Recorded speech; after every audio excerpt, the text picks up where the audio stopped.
ఎవరో నన్ను క్వశ్చన్ అడిగినారు, విశ్వం అంటే ఏమిటి? విశ్వం అంటే ఒకటి, దేవుడంటే ఒకటి, దేవుడంటే వేరే, విశ్వం అంటే ఒకట. విశ్వంలో ఉండే ఎనర్జీని నీవు రామ అనే బీజాక్షరం చేత పిలిస్తే రాముడి రూపంలో కనిపిస్తాడు ఈ విశ్వము.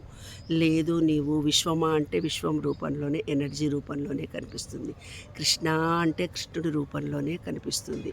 అంటే నీవు ఏర్పరచుకునే భావమే ఈ విశ్వంలో ఒక రూపాన్ని దాల్చి నీకు కనిపిస్తుంది. నీ నమ్మకాన్ని, నీ విశ్వాసాన్ని పట్టి ఈ విశ్వం నడుస్తూ పోతుంటుంది. అంటే నీవు ఎలా కోరుకుంటున్నావో అలాగే దర్శనమిస్తుంది. నీవు ఎలాంటి లైఫ్ ఉండాలని అనుకుంటున్నావు అలాంటి లైఫ్ని నీవు అనుభవిస్తున్నావు. నీవు అనుభవిస్తున్న లైఫ్ని నీవు ఇవాళ ఏమంటున్నావు?